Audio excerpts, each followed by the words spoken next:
Hi there. Is this on? Yeah, working okay.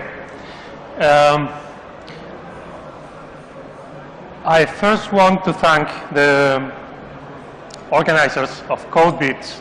I have been hearing about this event for some years now, and everybody told me that, that it's an amazing conference and an amazing event, and it's quite true.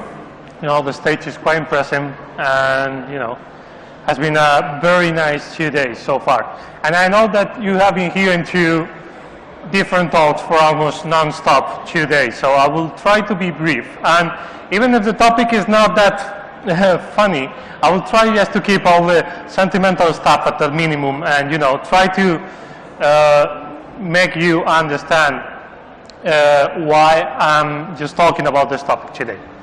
But first, I would like just to make a small experiment, and I want to know if there's any Android developer in the audience.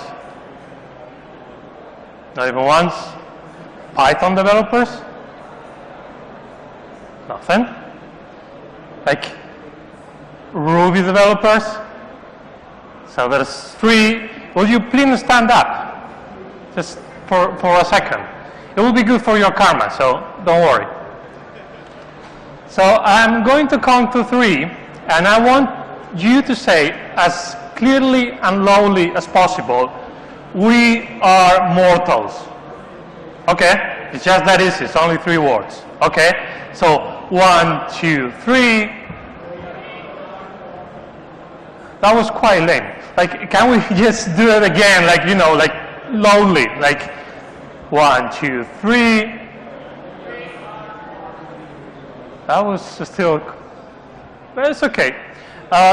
We could try with the smokers. Are there any smokers in the room? Oh, come on. I'm pretty sure there is more than one smoker here. Okay, there's one brave person. Could you please stand up?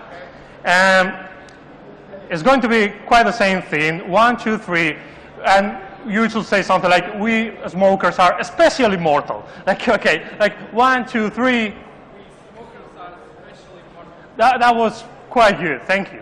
So, just for the final round, every single person in this room, every single person in the audience, will you please stand up?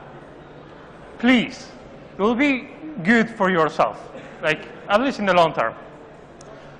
Could you please say, think for a moment, when I'm counting to 3, think about what you are going to say, and say, we are mortals. Okay, like 1, 2, 3. Okay, thank you. Beautiful. So, yeah, I think we are all mortal, and it's something that people is not usually happy to say. It's not even a topic that most people feel comfortable talking about, and I can totally understand why. So, my name is Aitor Garcia. I'm a developer. Don't get confused by my jacket, I've been just coding for the last 20 years almost and just paying my mortgage, basically being a developer. And I'm a mortal too, every single person in this room is, and I think it's an important fact that I want to talk to you about today. I don't want to trivialize death, okay? It's serious stuff. Anyone that actually lost a, loved person can, understand that. Sometimes accidents just steal us, loved people in the prime of their times. And it's not a funny topic. If you, like me, don't believe in a soul, you don't believe in something external to your body, something separated from your body, detached from your body, and in some way superior, that in some magical way can survive death and, be here like an immortal entity forever. If you don't believe that, and I don't believe that, you are confronted with basically an eternity of nothingness. There's not going to be nothing forever once you are dead. And that is, quite hard to stop. It's not something very easy to digest. So, At the same time, death is one of the few universal experiences that every single human on the planet is going to experience. You can just think about, think as much as you want about any of the topic, and you will have a really hard time trying to find something that is as universal as death and as important as death. Kafka said once that the meaning of life is that it stops. And there's, of course, many interpretations to that. But I would like to think that what he was just trying to say is that because of the brevity of life, you have to actually enjoy as fully as possible, that life. So, anyway, most of the cultures has developed some kind of rituals, ceremonies. They're trying just to understand death. We have been trying to understand death for millennia. And we created different cultural artifacts, like cemeteries, for example. If you just look from the outside, that is pretty weird. We just take all the dead people of our societies and we just put it in the same place, underground, and just collect them in a place. And we have funerals that are just quite weird if you think about it. And, we have all kinds of cultural traditions that basically are designed to help people cope with the notion of death, to help people to, have a easier time when they are just going through their grief. And one will expect that if that is true for the physical world, we should be just creating metaphors or parallels structures on the digital space. But that is not the case. We have absolutely no acknowledgement of death. We have absolutely no recognition of death on the web, or more in general, in the digital space. So this guy in the screenshot is Gene Weirich, and he's one of the most beloved, and he was one of the most loved persons in the Ruby community. And he passed away 2 months ago. But if you just go to the GitHub profile, even right now, you will find exactly the same kind of profile that you will find for any other alive user, for any other users of GitHub. There's absolutely no recognition that he passed away and that he is dead now. And I find that very disturbing. Like, I don't understand why. It's quite strange. We have all kinds of very sophisticated traditions for coping with death, and in every single website, we don't have anything to actually represent that moment, to actually represent that situation. That is quite strange. And it's so strange that I would like to give you some stats about the topic. That is the number of European countries with any kind of legislation on digital inheritance. That means that there is actually no regulations, no legislation on any country in Europe to say what happens to your digital contents, to your digital properties once you are dead. That is quite strange. Another stat, 0 is the number of technical standards proposed to manage this digital inheritance. So far, we don't have an open, free, standard approach to digital inheritance. That is quite strange, too, and not very good. 100% of the users on the planet are affected by this feature. 100%, every single user, every single human on Earth that is using a computer, the web, or any kind of digital instrument is in this, related to this problem. 100% of all the user-generated digital content is affected by this feature. Because once you have created something on the web, once you have created something in a digital platform or in a digital medium, that is something that should be part of your properties, and you should be entitled to control what you want to do with that. And finally, another number, 3 million. That is the numbers of Facebook users that in 2012. Just in 2012.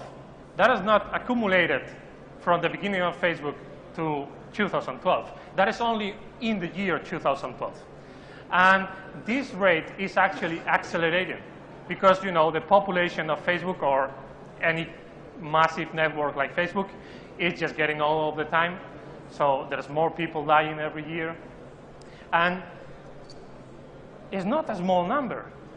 How many of you know a company or a service or a software vendor that has more than 3 million users? Not many, right?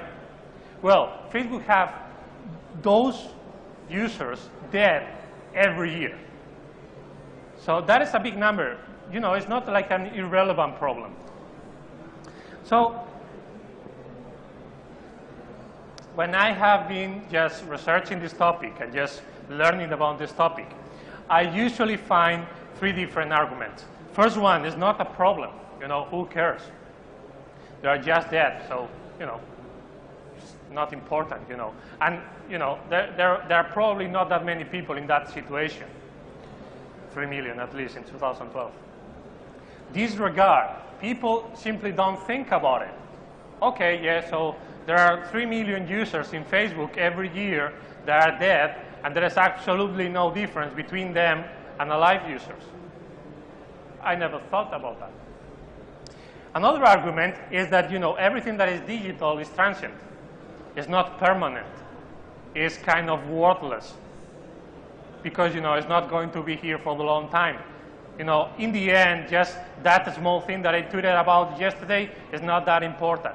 You know, I don't want to keep that forever. If you generalize these 3 arguments, I would say that one is a problem with recognition the recognition of a problem that actually exists, and with the recognition of the people that is actually suffering that problem, the dead people. I would say that the second argument is related to rituals, how we mourn the people dying on the web. What kind of rituals are we creating on the digital space for representing this mourning? And third, there is a problem with legacy. What is my digital legacy? How can I actually pass my legacy to other people? And I will try to approach all these 3 topics today and try to make you reconsider your perspectives about them. So the first one is recognition. And that is a problem that usually don't exist on the physical world. You can look at the picture and you pretty much know what is going on there. You know, dead people, train wreck, not a good business. You know, you have this kind of intuition. It's quite simple to understand that, you know, when you are confronted with death, that a person is dead. You know, it's kind of intuitive. You don't need like a very sophisticated system to understand or to actually know that. But in the digital space, it's not that easy. Like, how do you actually feel the difference between a user that is not interested in your service anymore and a user that just passed away and is not coming back to your service? Like, why is the difference between the two? How can you actually know that a person is dead? Well, when confronted with these kinds of, you know, problems, it's good just to look back in history. And as developers, we should just focus on the previous engineering efforts that we had, you know, through history. And one of the most fundamental ones is the dead man switch. I don't know if you know what is this thing, but it's basically a pedal that has been in every single train and many trucks in the last 200 years. And it was designed like some kind of controlling system for the driver to stay on the cabin and to stay awake. So in order to operate the train, you should actually just press the pedal and keep the pedal pressed. And if you release the pedal because you left the cabin or you are just, falling asleep or whatever, the train will stop. Okay, so it's quite primitive, but still, it was kind of a very low-tech solution to prevent people to falling asleep when they are driving a train. But it's easy to see that that the person can maybe just put a wave on the pedal so it stuck there all the time, or maybe he actually just falls asleep, but he's still pressing the pedal, so the train is still going on. It's far from perfect. And at some point, people realize we need more sophisticated solutions for this. And one very sophisticated solution for this was the system perimeter. In the Cold War, the main logic was that no country, nor the United States or the Soviet Union, will attack the other one because neither of the countries will be able just to survive a counterattack. If you attack me, I will attack you, and the planet will be totally destroyed, but we will have revenge. But in order to actually do that, you have to convince the enemy that even if you are dead, you can actually retaliate. You can actually fight back. And how do you actually fight back if you are dead? That is not a simple problem. System perimeter was actually the Soviet Union answer to that problem. And it was quite ingenious. So you will have perimeter, the system, and you will have that system connected to the general staff, to all the big guys in the army, all the time. When they detect a crisis, the general staff will activate perimeter. And once perimeter has been activated, he will actually connect to a network of different sensors, like seismic sensors and radiation sensors and air pressure. And the goal of this scan was to actually detect if the Soviet Union has actually been hit with a nuclear attack. Because if you just, get a nuclear bomb in your country, the radiation in the ambient will be different. There will be seismic movements, and you will have very high different air pressure going on. So perimeter was able just to scan all these, sensors, and then he will just get to a conclusion. Okay, has been a bomb detonated or not? If it is yes, I think, or perimeter thinks that, a bomb has been detonated, he will try to connect with the general staff and say, like, hey guys, something very strange is going on. But the interesting thing just starts here. If this system was not able to contact the general staff, then he will directly pass the launch authority to the silos. So there will be a guy in the middle of Siberia, in the middle of nowhere, that will actually have the authority to launch intercontinental missiles, to the United States, without any kind of previous authorization by the general staff. And then, well, you have a very big mess after that. So this is quite sophisticated, but it still was analog in many sense. But we have more examples that are actually more useful and peaceful. We are just going back to the trains. So that small metal pedal that you saw like a few moments ago has been replaced in the last years by this. This DSD device is basically like a small computer. You can just think about it like a small Raspberry Pi in the cabin of every single train. If you have been in a train in your life, and I hope you have been in one, this thing was actually just saving your life. This thing was actually just making sure that the driver was still awake and was, very on what he should be doing at that moment. Why? Well, because you have this device installed in every single cabin, and the device will start a timer. And the timer will be 20 seconds, 30 seconds, a minute. And then it will start listening to all the events. You can think that about like events in JavaScript. It will start listening to events in the cabin. Like, is the driver pushing the pedal? Is the driver changing the lights? Is the driver just actually using the brakes? Is the driver just making something actively? Is actually doing something? If that is the case, the timer will be restart. It will reset the timer.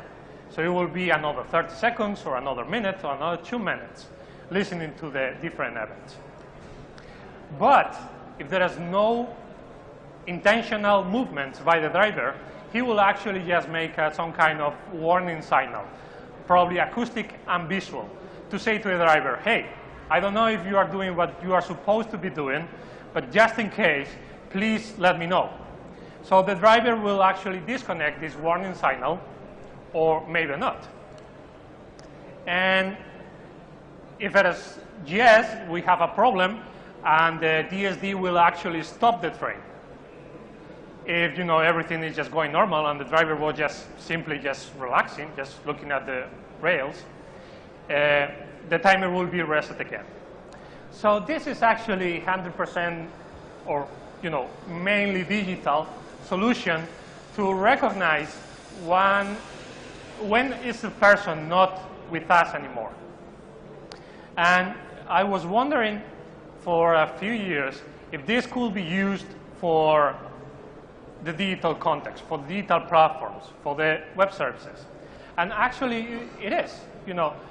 Google launched in 2013 a service that is called Google Inactive Account.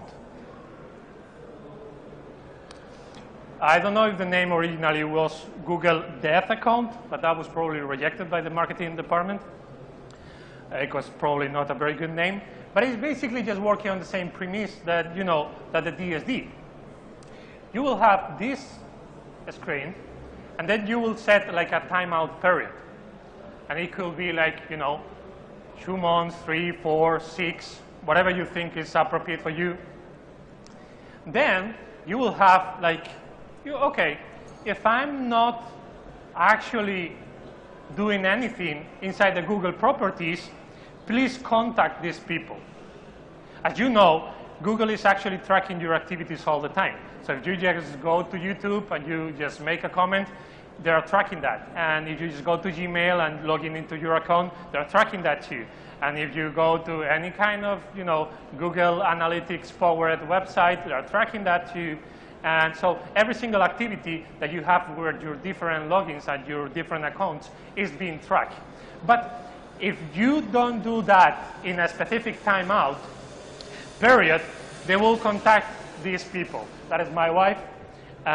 So they will give you the opportunity to tell to other people, okay, you are not with us anymore, just contact these people. I want these people to have my videos, for example. I want these people to have access to my email. Maybe I have different passwords in my email to my bank accounts, and that is the only way that the people can actually access that. So they will share your data with the people that you actually selected. And there is in this screen, you can see there is a set auto response in Gmail. That is quite bizarre option. Like, if you detect that I'm dead, just let me tell all the people, some kind of thing. So you will have this kind of out-of-office notifications that you can actually automatically send to other people. That, I can imagine that some people will use that for just, sending a last message to other people. So, and in the end, if you want, maybe not everybody wants to do this, but if you want, you can actually optionally delete your account. So that is a real system. It's not just something taken from some kind of science fiction movie. That is actually working, and you can just go to your Google profile and just activate that. So, but there is 2 clear problems with this. One, that no activity is not always the same that being dead. Okay? I think that is pretty obvious. You can stay out, away from computer for 2 years and you are still alive. I don't know if many people do that anymore, but you could, at least in theory, do that. The other problem is that this is connected only to the Google properties. If this system is actually detecting that you are not alive anymore, they are not going to share that information with any other service. So that is a problem. So are there any more options? Well, if you live in the United States, yes, there is a few other options. One that it has this kind of awesome name. I love this name, Death Master File. It looks like something like, you know, from the Doomsday or something. And what I said, like, it is basically a database. It's a database that is being managed for almost 40 years by the Social Security Administration. And 95% of the people that has been just, you know, passing away in the last 40 years are in this file. And it's kind of funny, but because how the legislation works in the United States, it's actually a public document. And it's not public in the sense that we in Europe usually talk about public documents. We usually mean free, accessible by every single citizen in any way document. No, it's more like in an American, you can buy it if you want way. So it's quite expensive. It's almost $2,000. But if you buy the thing, you get a copy that is basically like a 9 gigabytes plain text file. And in that file, you will find something like this that is basically the Social Security ID, the first name, last name, date of birth, and date of death. So, and that is for every single person in the United States, because you don't have to actually work to get a Social Security number. If you are born in the United States, you have one. So the applications, the computing applications of this file are just very obvious. You could just basically schedule some kind of cron task or script and just check this file, and if you find your number there, bad business, you know, you're probably dead. But it will be quite definitive solution for actually knowing and automating what you want to do after you are dead. So my hope is that at some point in Europe, we'll have something similar to that. Something that is free, open, accessible to every single citizen, and that can be used for this kind of task.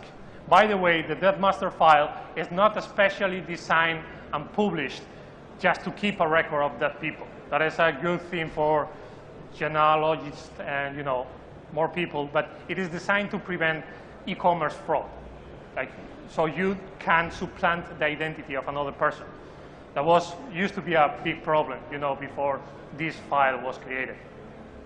So I will expect that, you know, we will have something similar in Europe. And my biggest fear is that we will not be able to do that, and it will be Google and Facebook in the end that will become central hubs of authorized canonical representation of who is alive and who is dead. As you know, most of our life is just becoming storage in different silos by different companies.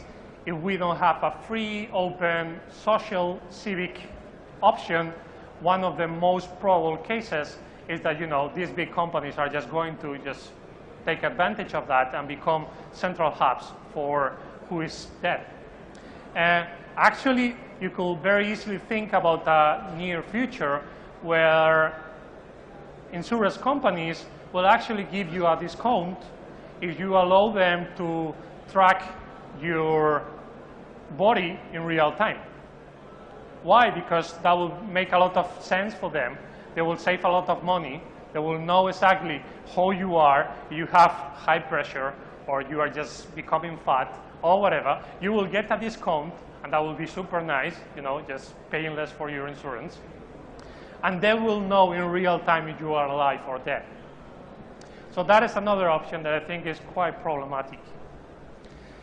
So that was about recognition. I think that is a problem that can be solved, and is actually being solved by some companies.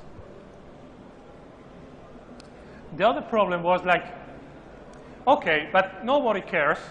It's not that important. I don't really, mind if this person is alive or not. Well, I will say that it's pretty obvious that most people care. Again, this is the GitHub profile of Jim Rayridge, and this is actually the last commit he did. And GitHub actually put a nice banner on the top to commemorate, the event. And incredibly, you can go to the website, you can go to GitHub, and you will see more than 1,400 notes of people just saying goodbye to Jim Rayridge. So I think that is a very clear demonstration that many people cares about these kind of rituals, about these kinds of, saying goodbye to other people in digital context. And I would like to share with you a few other examples. This is the followers evolution of Amy Winehouse, just going from 2010 to 2014. Can you pinpoint the moment of her death? Yeah, that's very clear, right? It's quite strange, but you will find, if you just look at the number on the side, I don't know if you can see it from there, but that is almost 150,000 people following Amy Winehouse after she passed away. That is quite strange because it's obvious that she is not going to be tweeting anymore. And because you don't have this kind of trending evolution graphs in Twitter, it's not even something that other people can actually detect. If I'm following Amy Winehouse, nobody actually knows because they will only see their present moment. They will not see this curve. So it's kind of irrational. And still, you can just find it all the time. This is Cory Monteith, a famous Canadian actor. Can you pinpoint the dead moment? Yes, you can. This is Hugo Chavez. This is quite more tricky because he is fucking huge in Twitter. But if you look, that is like 3,700,000 followers. And the jump, the last jump, that is the moment of death. And that small jump is almost like 500,000 people. Jim Rayridge, again, the first example, another big jump. Aaron Swartz, another very loved friend of many, activist of the web, one of the creators of the RSS. He passed away in 2012, and this big jump that you see there is actually exactly the same phenomenon. It's exactly the same kind of thing happening again. But you want to pay attention to this moment. That is actually 1 year after he passed away. And I will expand that, and you will exactly find the same thing 1 year after. So that is even more rational. What is the logic there? So I'm just doing something in the moment of his decease because I want to, pay my compliments to him. But 1 year after that, there will be this kind of massive jump of many other people just doing exactly the same thing. So that is quite strange. But still, I think it clearly demonstrates that there's many people interested in having a way to show respect to the persons that has been, passing away.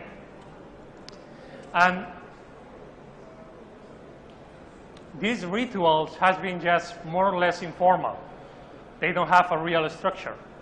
There's just things that the people do how they feel they are in that moment. They just go to GitHub and just send a message. Or they will just follow the guy because, that is what I want to do right now. Facebook is the first company that is actually creating like a proper ritual. This is already working, has been working for the last 4 years. It was launched in 2009. It's called memorialized accounts. And the process is that you basically have a contact form in the website, in the Facebook website, and you will say, hey, Aitor Garcia is dead. This is a link to a newspaper where you can see the new So, or this is a scanned copy of a death certificate or whatever. You just let them know. And from that moment, they will actually memorialize my account. And a series of things just happen.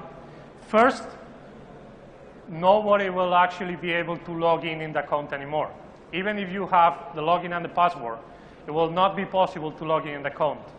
Apparently, the argument for that is that they don't want another person, even if it is your family or someone that knows your password, to be taking control of your account once you are not here anymore. To prevent, basically to prevent trolling or hacking or whatever. The second thing that will happen is that the privacy settings for everything that you have been just creating in Facebook, all your privacy settings become friends only. That means if that you have been just sharing all your pictures with the public in general because you think it's cool or you want to share that with people that is not your friend in Facebook, that will change. That will be only available to your friends. And the third thing that happens is that you will not appear in the suggestion boxes that they are in different places in Facebook. Like, you have seen this a million times, that you just go into Facebook and your friend Maitor Garcia is playing Flappy Bird or whatever shitty game we are playing these days. You will not be presented in these kind of suggestions to prevent people for actually just understanding that you are still alive. That was kind of nice ideas, but there was another problem, or two problems to be specific. The first one is that any single person, even if it is not related to you, can claim your death. So any person in this audience can go to facebook.com right now. Please don't do it because it's not funny. But you could potentially go to Facebook right now and go to the contact form and just say that I just passed away yesterday. And they will just take that thing very seriously. They will try to confirm if I'm dead. And if I'm dead, they will actually memorialize the account, even if the person that starts the process is not a relative. And that is a problem, because if I know that my friend just died yesterday, I can go to Facebook and ask them to memorialize the account. And my family, because there is it's not possible to log into your account once you have been memorialized, your family will not be able to access your account. You will be logged out, and there will be no way that any single user can actually access that data anymore. The second problem that we have with this thing is that, well, basically fucking up all the settings that I have been just trying to create. If I think that is a good reason for sharing my updates or for sharing my pictures, Facebook has absolutely no right to change that. It's not right just to change the privacy settings of the people once they are not here anymore. So that created a lot of problems, and one that I'm just going to tell you about in a moment, connected with legacy. Just to commemorate that Facebook was like 10 years old last year, this year actually, they created this thing called loop back videos. I don't know if you have seen them, but it's basically a computer-generated video about your highlights in Facebook. So they will just go through your history and just look at all the updates that you have been just made in, and just look for the most popular ones. They will extract the pictures on them and extract the text and just generate a beautiful video with that. Something that you can share with your friends, and that is, at least in theory, representing how has been your life in the last 10 years. So I'm going to play a video now, because once they start just publishing these videos, this thing happens. Should we play them? There's no audio. Can we actually get audio for that? Anyone? Or do something crazy because you just don't know what to do anymore. Well, that's what. I will just put it from the beginning. You ever do something crazy because you just don't know what to do anymore? Well, that's what I'm doing right now. I'm calling out to Mark Zuckerberg and Facebook. You've been putting out these new movies, you know, these 1-minute movies that everybody's been sharing, and I think they're great. Well, my son passed away January 28th.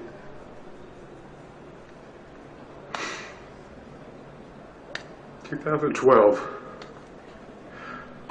and we can't access his Facebook account. I've tried emailing different things, but it ain't working. All we want to do is see his movie. That's it. I don't even need to get on his account. If you guys could... If you guys could just do it yourself, I don't care.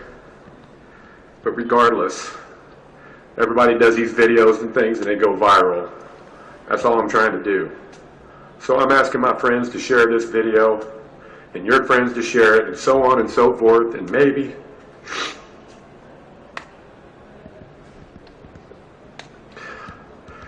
somebody will see it that counts.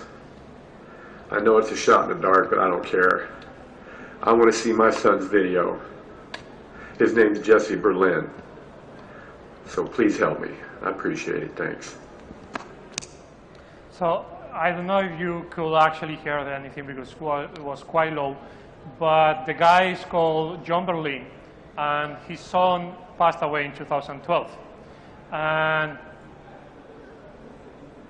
for some reason, when they were designing this feature, the loop back videos, they didn't generate the theme for the memorialized users. Actually, because no one can actually log into the accounts once they have been memorialized, and you have to access a specific link and share that link. There was no way that this guy could, or any other person could actually watch the video of his son. So he published this in YouTube, and as you can imagine, it got viral like in a few hours, asking Facebook just to, you know, please generate the video of my son, because that would be very nice of you, and you know, I am still just mourning his death. And just for illustrating purpose, sorry for the Facebook commercial, but I will just put you the video of his son.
So I think it's quite clear that, you know, the people, even if it is these small, silly, inane, trivial details that you are sharing in the Facebook that nobody really cares, well, sometimes people care.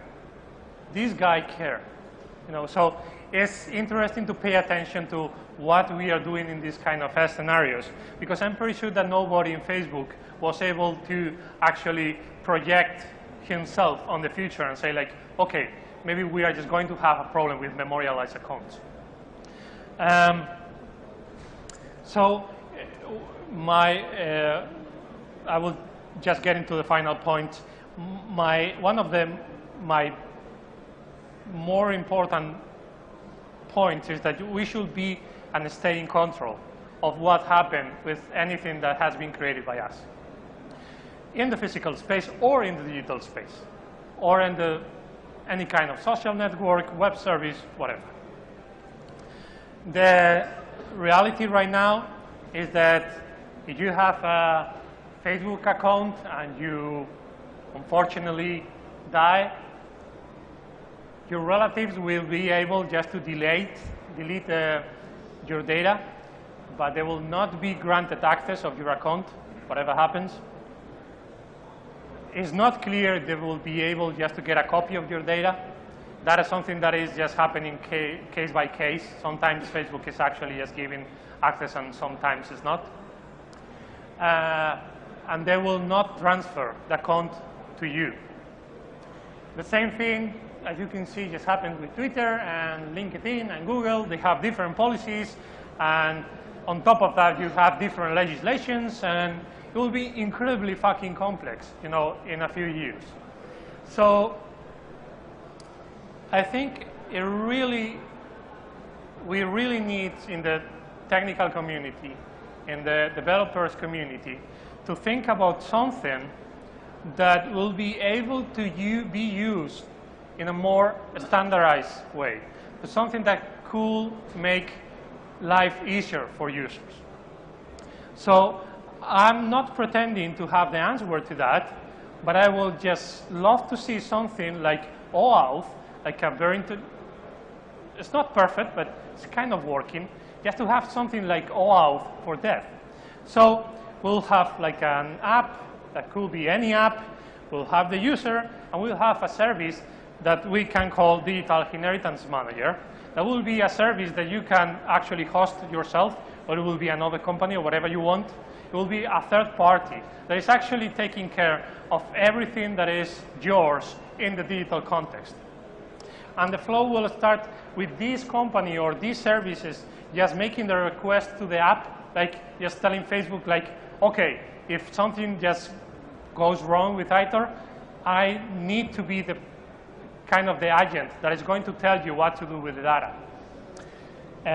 Then the app, Facebook, Yahoo, Gmail, your app, your website, will ask the user, like, okay, this company, this service is asking me just to be your digital inheritance manager. Do you want you just to actually grant that permission? And I will just say yes or not. If I confirm the thing, the app will grant, the permission to digital inheritance manager. Then from that moment on, I can just talk with one single service. I can just manage everything in one single service. And all the apps will be actually connected to that service, and they will know what to make, at the right moment. And this digital inheritance manager will just basically be monitoring me with the different tools that we have seen at the beginning. So, what do I want to say? You're probably just wondering, like, why the fucking hell just came ITOR just to talk to us about death? I really appreciate your time. I know there is an awesome zip line over there, and you have been here for a long time. So I really appreciate your time to just come here to listen to me. But I truly believe that we could do better, that we can do better, that we are failing to realize basic human characteristics in the digital context. That because we are usually constrained by technology, by frameworks, by libraries, we are not actually paying attention to very important human details that are happening in the web services, in the web apps, in the mobiles, in every single device. You have been hearing probably a lot about OpenSSL vulnerability this week. I think you should, because it's very important. It's something that is basically just making, security a joke on the web. So if we're just talking about that so much, why are we not talking about something that is affecting every single fucking human user on the web? Every single user is going to die. And your apps, your services should be able to know what to do in that case. So I will be very happy if the only thing that you remember today from my talk is that the next time you are just going to sign up in a website, next time you are just going to create a web service or a web app, even if you don't implement anything specific, just think, like, what happens with this user once he's dead? And that's all. Thank you very much.